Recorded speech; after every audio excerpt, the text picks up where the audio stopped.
Hello and welcome to TVC News this hour. The Independent National Electoral Commission has announced Fuad Laguda as the winner of the by-election in Surulere Constituency 1 of Lagos State.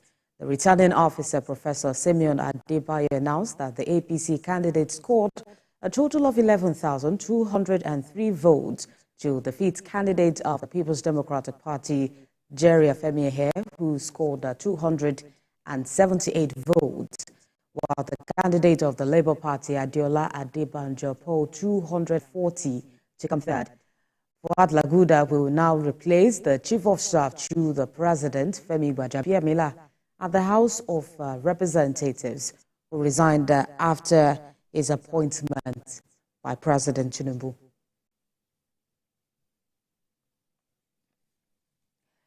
And after voting at Elizabeth Fowler Memorial School in Adeniran-Gusoya in Surulere, the Chief of Staff to the President, Bola Tinubu, Femi Gbajabiamila, addressed Nigerians on the lingering issue of insecurity and economic hardship in the country.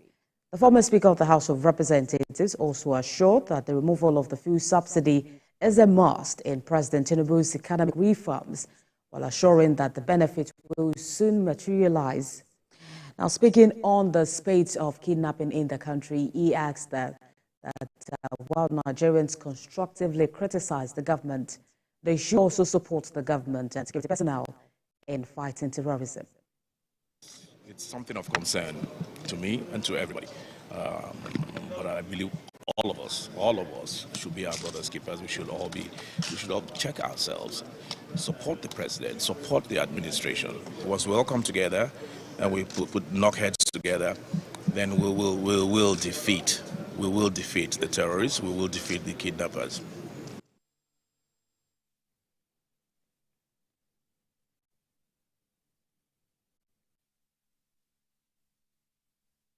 And I want to encourage people.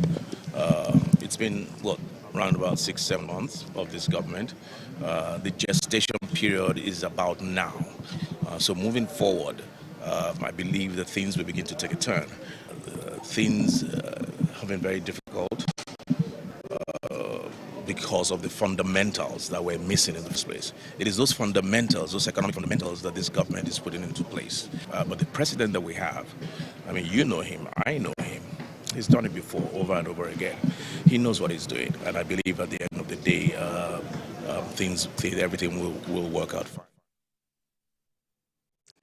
And Saturday's by-election in Kankara-Faskari Federal Constituency in Katsina State was conducted peacefully with a large turnout of voters recorded across the 20 polling units despite security challenges in the area. Our correspondent Abdul Latif Yusuf has more details in this report. Residents of Kaduna State demonstrated resilience as they braved the cold to participate in the rerun elections in Makera constituency. The Court of Appeal nullified the election of Speaker of the State House of Assembly on November 28, prompting rerun in 5 polling units. Additionally, the death of a lawmaker in Chukun local government also necessitated by-elections in that area. The rerun elections took place in 7 out of 23 local government areas: Chukun, Igabi, Kachia, Kaduna South, Kagarku, Kudan, and Kauru. Everything so far is going on fine. No hitches. There's a marked difference from what we experienced the last time in coordination and in proper procedural rules. A significant number of security personnel were deployed to polling units, ensuring a secure and orderly voting process. We have been going around since morning. We started from Kapkuri, Barnawa, Savantasha, and television area. And we are still on, we will continue. And so far, the area has been calm. The election is being conducted peacefully. At Banawa polling unit 005, with 750 registered voters, there was a timely arrival of voting materials, which contributed to a smooth process, as confirmed by party agents and residents. In Chikun Ward, there was low voter turnout, which was largely attributed to lack of interest in the electoral process, a sharp contrast from the situation in Banawa. It's peaceful.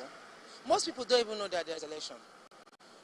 At 1:30 p.m., most residents had cast their votes in Chikun, and sorting was scheduled to begin at 2:30 p.m. The election results from the 48 polling units under Chikun were brought to the LEA primary school in Narayi, which serves as a collation center. Party agents await the announcement of the winner. There were claims and counter-claims of vote buying, but overall, the elections in Kaduna could be said to be peaceful, with no reported incidents of violence. Lupe Asom, TVC News, Kaduna. And in Benue State, security men comprising of the Nigerian Army, the police and civil defense broke into the Secretariat of the All Progressives Congress in Makurdi. The invasion led by the chief security officer to the governor of Benue State abruptly interrupted a media event organized to speak about the rancor in the party. Mayowa Kwato has more details on this. This is the chaos caused by security agents who have come to disrupt a meeting of the All Progressive Congress in the party's secretariat. This is coming a day after an announcement of the suspension of the state chairman of the APC, Austin Agada, by his ward, AIG1. We, the underlisted Ward ESCO and disciplinary committee members of APC, Hajo Ward Wainopa of Ogbadebo local government area, have sat Comrade Austin Agada to stop parading himself as a member of the party in the ward and also as the Benue State Party chairman. A suspension which the State Executive Council of the party has described as a constructed arrangement by men appointed by Governor of Benue State, Isent Halia. Just imagine how laughable it is. Out of 27 ESCO, say 8 people signed document that I'm removed from my ward. And I've proven to you that that's not even the ward chairman. So it means that those people are faceless. That's not the ESCOs of my ward. This meeting that was ongoing before it was abruptly interrupted is a solidarity visit by the AIG Ward 1 Executive Council. They are here as an affirmation of their position as the legitimate ESCO of AIG Ward 1. The Chief Security Officer to the Governor and the Commissioner for Water Resources, Ugodo, and the SSA or youths, breaking into the state secretariat of our party called Tinubu House, armed with police and army. You all saw it. As much as we appreciate the NWC of our great party that have quickly condemned what they did and restored me, if at all I was suspended in the first instance, that I remain the bona fide chairman of our great party. What they did yesterday was wrong, was very, very wrong. It's amounted to criminality because he's no longer a chairman. I am the chairman, and we are here in solidarity with all my ward ESCOs and the leaders of the parties. What was done was a pure charade. And you can see for yourself, if what they did was valid, why was this gathering disrupted? Some stakeholders of the APC described the use of security agents to intimidate and blackmail party faithful as an embarrassment and a threat to democracy. Mayowa Okwato, TVC News, Makurdi. Now to this sharing news from Ekiti State, where kidnapped pupils of the Apostolic Faith Montessori Nursery and primary school in Emure Ekiti have been released. The children and their teachers were released in the early hours of today. The driver of the school bus was, however, killed while in custody of the kidnappers. The pupils who have now been taken to the Ekiti State University Teaching Hospital in Ado Ekiti are receiving proper medical attention. The governor of Ekiti State, Biodun Ibanje, has thanked President Bola Tinubu for giving specific directives that put the search and rescue mission on top gear. The governor also appreciated the security operatives and residents for their support and collaborative efforts during the search and security situation experienced last week. In another development, Governor Oyibanje announced that killers of the 2 obas in the state will be fished out and made to fix the maximum weight of the law. He has asked the residents to remain vigilant and report any suspicious movement in their communities. And for more updates on the security situation in Ekiti State, I'm being joined by the Chief Press Secretary to the Governor, Laguda Oyibode. Glad to have you join us on the news at this time. Good morning. Thank you very much. Good morning. CPS, seeing pictures of these pupils right after they were released has been quite disheartening. I could see some of them actually itching. I understand that they are undergoing medical treatment for that. But then what's the state's immediate plan to ensure that this does not happen again? Thank you very much. First and foremost, we want to thank God for the safe release of the children. And like you said, they are presently at the State University Teaching Hospital being attended to by a team of medical personnel there. Okay, so the government is doing a lot to ensure that we don't have a repeat of this kind of situation. Security is being scaled up with collaborative effort with security agencies as well as local communities. Local communities will now be actively involved in securing their respective environment going forward. And that's one of the things that came up from the stakeholders meeting that Mr. Governor had with traditional rulers during the week.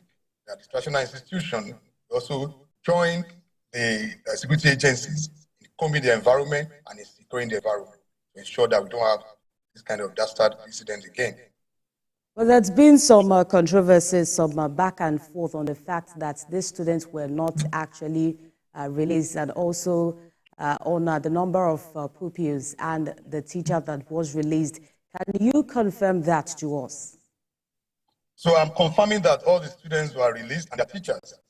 Unfortunately, we have reports that the driver got killed, the kidnappers then. All the students and the teachers have been released. They are presently, I've seen them, as I'm speaking with you, I'm in the complex, in the premises of the teaching hospital. I've seen them. The Commissioner for Health is there with the medical teams from Ministry of Health and the medical personnel with the medical director from the State University Teaching Hospital at Air Grant to attend to them. They have been given the accident and emergency ward presently, and they are being attended to, and I can confirm that they are in stable condition. I understand that the abductors were requesting a particular sum to ensure that they release these kids. Can you talk to us about that? I'm not competent to speak about that. All I know is that the children, and which I think is very important, is that the children have been rescued successfully unhurt, and that is what the government owes the people and owes their parents. I think we are happy about that. Every other details will be provided later by the people involved in the security arrangements. All right, finally, before I let you go, do you have any updates as regards the two Obas in the state that were also kidnapped? I know that following Mr. Governor's instruction that they be fished out, and through collaboration with the federal government and the authorities in the security sector, a lot is going on over there, which I'm able to confirm to you presently. But a lot is going on the ground to ensure that the killers are fished out effectively and prosecuted effectively. And that will serve as a deterrent to others. What is going on there? And I know at the appropriate time, the people in charge of security will brief the media regarding updates on this. But I know they will not go unpunished.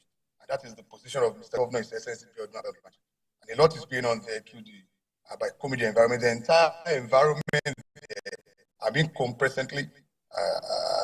And I know that attending will be briefed on what is happening there. Okay, CPS, thank you for your time. I have been speaking with the Chief Press Secretary to the Governor of Ekiti State, that's Laguda Oyibode. Thank you for your time. Thank you very much. Thank you very much. We're still watching the news on TVC this hour. We'll be back with more stories after this break. Stay with us.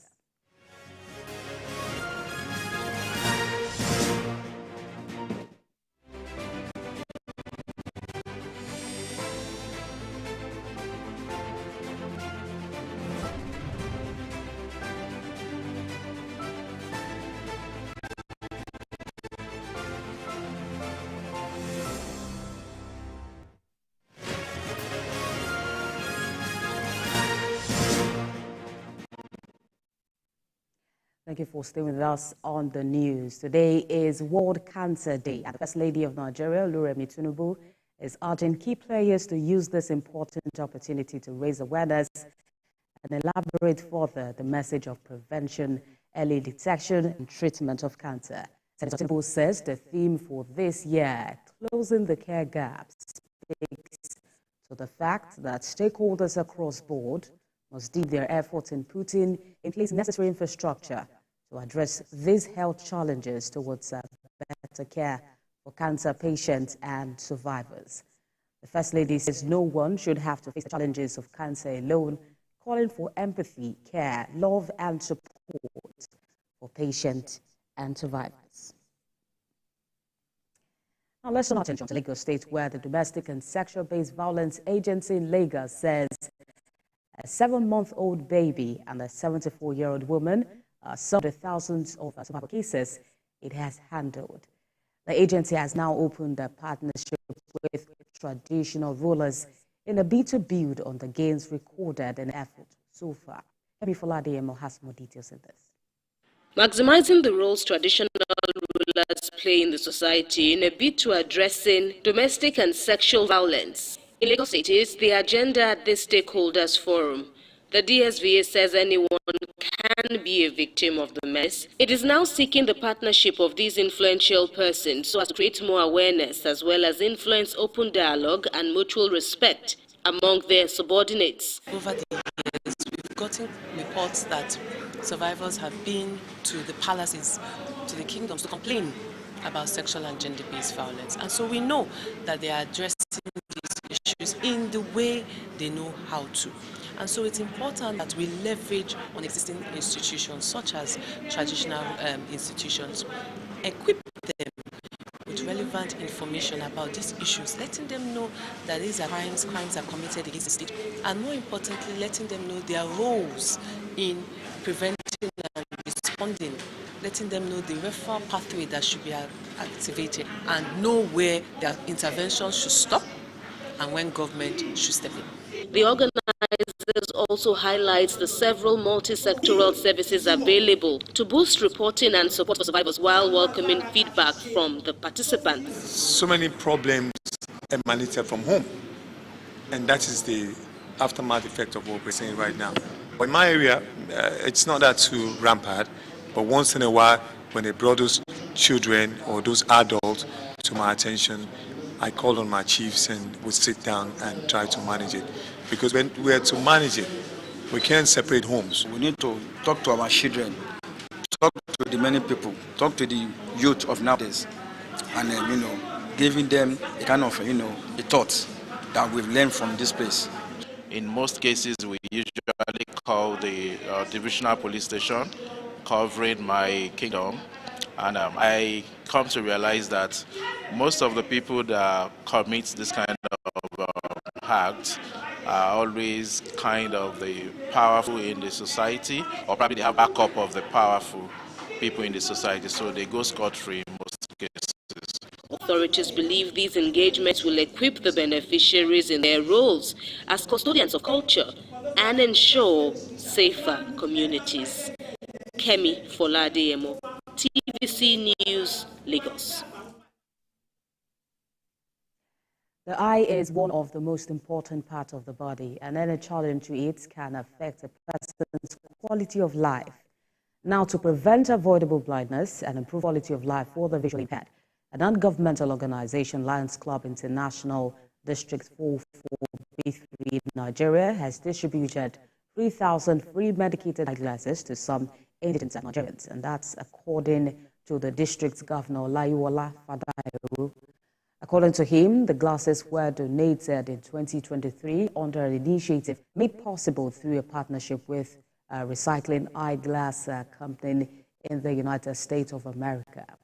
Mr. Fadairu said that apart from the free eyeglasses provided, the club also conducted eye screenings to individuals to ensure that glasses given to them were tailored to their needs.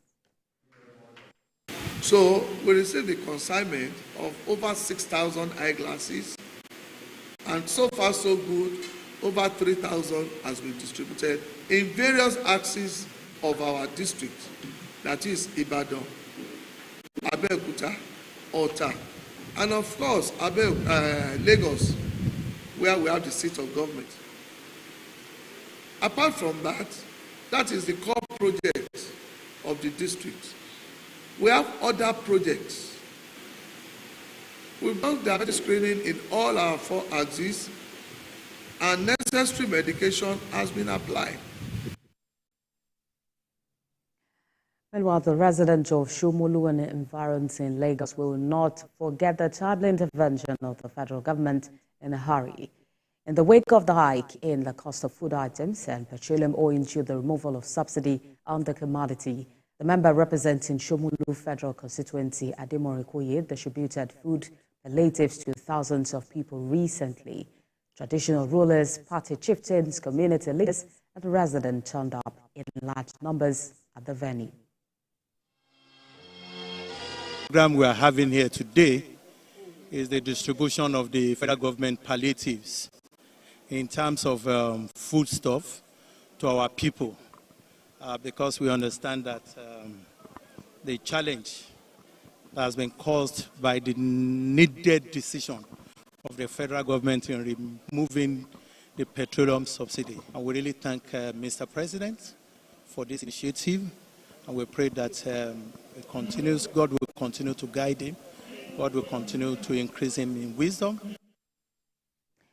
Away from that, according to a recent report about the United Nations, Nigeria's housing deficit stands at 28 million units as of 2023, with the potential of reaching 223.8 million this year if nothing is done. In a bid to solve the housing deficit in Lagos State, Gidi Real Estate has introduced a new housing scheme in Ogombo Lekki. Speaking at the official unveiling of the project, the Chief Operating Officer, Yorinde Juoye, suggested what the government can do differently to improve the housing deficit in Nigeria.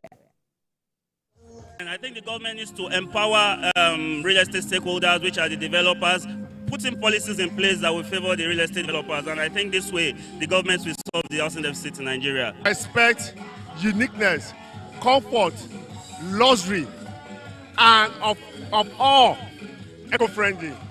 Lagos State is already doing it, which is partnership and sensitization and regulation. We need more partnership with the government. There need to be more partnership with the government so we can do more. Government can do better by providing, affordable options, payment plans, affordable properties in terms of landed properties, housing, lands. Make this easy to access for youths like us to key into, and we can also do something with our lives.